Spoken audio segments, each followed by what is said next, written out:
안녕하세요. 저는 신경정신과 전문의고 미소의원 원장인 문지연입니다. 코로나 블루와 자기 돌봄에 대해서 오늘 강의를 하려고 이 자리에 나왔습니다. 코로나 블루라고 정말 많이 들어보셨을 거예요. 그래서 코로나와 우울, 블루라고 하는 게 합쳐진 신조어고요. 코로나19가 확산되면서 일상이 달라져도 정말 너무 많이 달라졌죠. 그래서 생긴 우울이나 무기력을 의미를 합니다. 그래서 그래프에 보시면 그러니까 불안이나 우울감 좀 있다가는 더 자세히 나온 그래프를 이렇게 시기에 따라서 변화된 걸 제가 보여드릴 텐데요. 그러니까 불안하거나 우울하지 않다라고 하는 사람이 그래도 다행히 아직까지는 절반이 넘지만 다소 불안하거나 우울하다고 한 사람이 45% 정도고 정말 심하게 불안하고 힘들다라고 하는 사람이 있다는 거고요. 연령대별로는 나이가 들면 들수록 불안과 우울감이 점점 높아지는 걸 보실 수가 있습니다. 그래서 코로나 블루에 대해서는 감염병 스트레스로 인한 증상들을 이렇게 전체를 통칭한다고 보시면 되겠는데요. 정신적인 트라우마가 일종의 전염병처럼 어쩌면 코로나보다도 훨씬 더 무서운 전염병일 수도 있습니다. 저희가 지금 코로나19는 백신이 개발되고 있다고 얘기를 하잖아요. 근데 정신적인 트라우마에 대해서는 어떤 예방책이 백신처럼 있는 게 아니라 오늘 우리가 여기서 함께 배우고 하는 내용들이 예방이 되기 때문인데요. 코로나 블루의 흔한 증상은 잠을 못 잡니다. 그러니까 우울하기도 하고 피로하고 긴장하고 진압력 내가 지금 나는 누구냐, 나는 여기서 지금 뭐 하냐 이런 것들이 헷갈리는 사람도 있고 기억력이 떨어지거나 심하면 환청을 경험을 하기도 하고 공격적 분노 폭발로 나가는 사람도 있습니다. 결국 불안으로 시작해서 화를 내다가 마음이 가라앉는 우울로 이어지는 거죠. 코로나 정신건강 나타나는 실제적인 증상들은 내가 코로나에 걸린 것 같은데 라고 하는 증상인데요. 실제로 저도 코로나 막 퍼지기 시작하던 2, 3월에 이상하게 열나는 것 같아서 체온을 재보면 정상이고 감기약을 먹고 자면은 좀 편한 것 같고 한때가 있었습니다. 정신과 의사인 제가 이럴 정도니 이걸 보고 계시는 분들은 또 오죽하실까 하는 생각이 들고요. 그래서 먹고 사는 거의 문제도 정말 영향을 많이 받지요. 그래서 일자리를 잃어버리신 분들도 많이 있고, 그러니까 과연 돌아갈 수는 있을까 생각하시는 분들도 있으니까요. 뉴스만 틀면 그러니까 확진자가 몇이고 뭐 이렇게 심하게 아픈 사람은 몇 퍼센트고 세계적으로 얼마나 많은 병이 퍼지고 있는지 이런 얘기들을 보면서 그러니까 무서운 마음이 들 수밖에 없습니다. 그래서 나가질 못하니까 아무것도 할 수가 없잖아요. 밖에서 지내면서 사람들과 어울리고 있었던 일상이 우리가 언제 그런 적이 있었나 싶을 만큼 답답한 마음을 느끼는 거고 이번 방학은 안 끝나나요? 이건 사실 아이들의 얘기라기보다는 엄마들의 얘기라고 하는 게 맞을 것 같은데요. 그러니까 방학이란 시기에 아이들과 함께 있다가 아이들이 학교로 돌아가면 이제 엄마들의 일상이 또 돌아오곤 했었는데 방학 때 스트레스를 받던 많은 엄마들이 아이들의 방학이 마냥 길어지면서 계속 힘들어하는 걸 제가 진료실에서 실제로 보고 있습니다.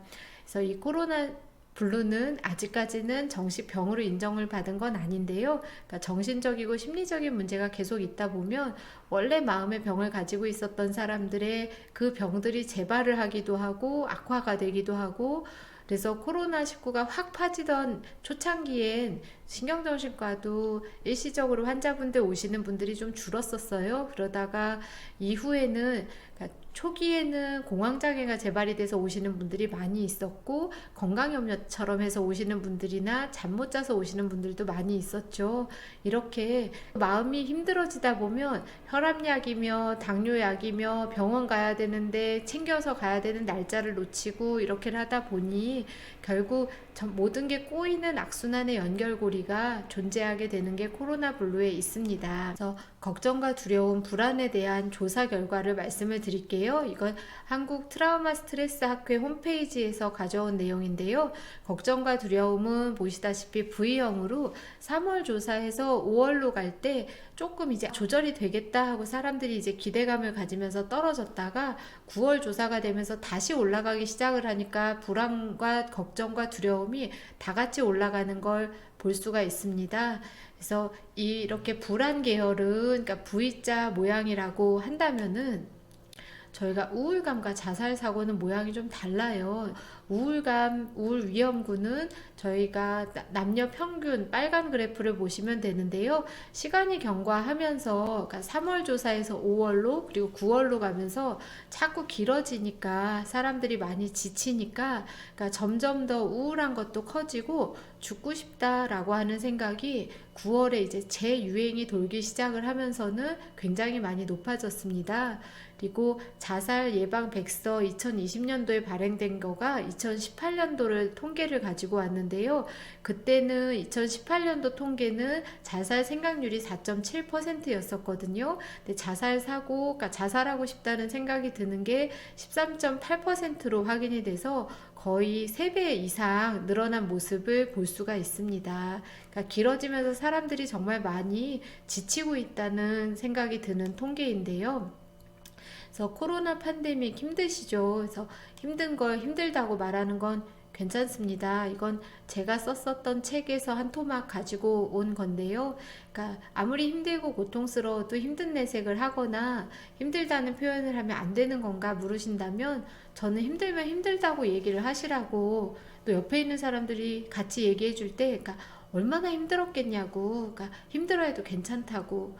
우리가 높은 산 갈 때면 힘들면 잠깐 쉬어가잖아요. 그러니까 땀도 닦고 물 한 잔 마시고 좀 쉬었다가 이제 됐으니까 가자라고 하듯이, 힘들다면 힘들다고 말하면서 다시 힘이 날 때까지 마음껏 힘들어 하셔도 저는 좋다고 생각을 합니다.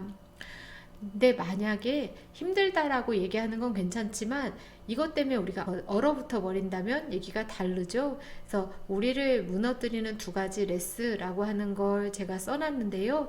저희가 신경정신과에서, 그러니까 자살을 생각하는 사람들을 볼 때 이 2가지 마음이 있으면 모든 병의 끝에 가서 자살 시도를 하거나 하시는 분들은 결국 이 2가지 마음을 가진다고 합니다. 첫 번째가 헬플리스인데요. 헬프가 우리가 누군가를 돕는다고 얘기를 하잖아요. 근데 누가 누굴 돕냐면 내가 나를 도와요. 그게 노력이죠. 그래서 헬플리스는 노력해도 안 돼 라고 하는 마음이고요. 호플리스는 희망이 없어, 그러니까 가망이 없어, 안 좋아져 라고 하는 거여서, 제가 흙수저 이 얘기를 참 싫어하는데, 왜냐면 그 말 속에는 노력해도 안 돼, 희망이 없어 이런 말이 들어있기 때문이에요. 근데 저 말이 정말 맞을까? 노력해도 안 될까? 희망이 없을까? 혹시 노력해도 안 됐지만 시간을 기다리면 되는 건 아니었는지, 그러니까 희망이 없다고 하는 게 역시 기다려서 희망이 있을 수도 있는데 내가 그렇게 생각을 하는 건 아닌지, 그 2가지 레스 때문에 우리가 무너지고 있는 건 아니라는 거죠. 그래서 이번에 평온을 비는 기도라는 기도문을 제가 가지고 왔습니다. 이거는 우리나라에서 베스트셀러가 됐었던 미움받을 용기에 나오는 내용인데요. 제가 오늘 가지고 나온 내용은 책에 있는 내용이 아니라 그 기도문의 원문을 가지고 왔어요.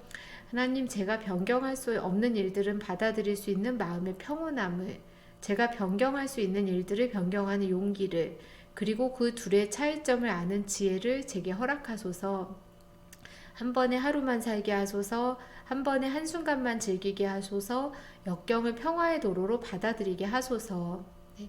그래서 우리가 변경할 수 없는 일들이 있어요. 2020년이 참 어이없게 가고 있는데, 이건 내가 막 속상해 한다고 해도 변경할 수 없거든요. 그러면 이거는 우리가 해야 되는 건 받아들이는 거예요. 어떻게 받아들이냐면 평온하게, 마음에 들진 않지만 그래 이렇게 됐네, 이렇게 됐으니까 받아들이자. 변경할 수 있는 거는 변경하는 용기. 만약에 내가 마음이 너무 힘들어서 정신과에서 도움을 좀 받아볼까? 근데 좀 겁나. 근데 내가 정신과에 갈까 말까? 이거는 변경하는 용기가 있으면 되는 거거든요. 그리고 내가 이거를 변경을 할 수가 있는 건지 아니면 변경을 할 수 없는 건지, 이거를 아는 거는 지혜가 필요한 거니까. 그래서 저는 여러분들이 이 코로나19라는 상황 가운데 받아들여야 할 걸 받아들이는 것과 받아들일 수 없는 거에 대해서는 거절하는 용기를 냈으면 좋겠습니다. 그래서 다시 코로나 팬데믹 얘기를 드려요. 지금 많이 어렵죠. 그치만 내가 할 수 있는 걸 하면 내 삶이 그러니까 여러분이 할 수 있는 걸 하면 여러분의 삶이 달라집니다. 그러니까 헬플리스와 호플리스에서 레스를 떼면 내가 나를 돕는 거, 그리고 내가 희망이 없다고 생각한 그 자리에 있는 거, 어떻게 이게 가능하냐면 내가 나를 돌보는 자기 돌봄입니다. 이것은 신경정신의학회의 재난정신건강위원회와 대한소아청소년정신의학회에서 만들어낸 코로나19 극복을 위한 마음건강 지침에서 가져온 건데요. 첫 번째 화살은 어쩔 수 없었지만 두 번째 화살은 피해야 합니다. 이게 아까 지혜를 구하는 기도에서처럼 어쩔 수 없이 변경할 수 없는 것들, 우리가 감염 위기 상황에서 그러니까 몸이 힘들고 경제적으로 어렵고 이건 다 현실적인 스트레스 상황입니다. 이거는 힘든 게 정상이죠. 이게 안 힘들다고 하면 그 사람이 더 이상한 분일 수도 있는 거예요. 근데 이 감염 위기 상황에서 그 상황에 대한 내면의 반응으로 아, 나 너무 겁나. 나는 밥도 못 먹겠어. 잠도 안 와. 짜증나. 이런 감정, 트라우마 이런 걸 경험을 할 때 이게 두 번째 화살이거든요. 그러니까 첫 번째 화살은 피할 수 없었습니다. 우리는 모두 첫 번째 화살을 맞았거든요.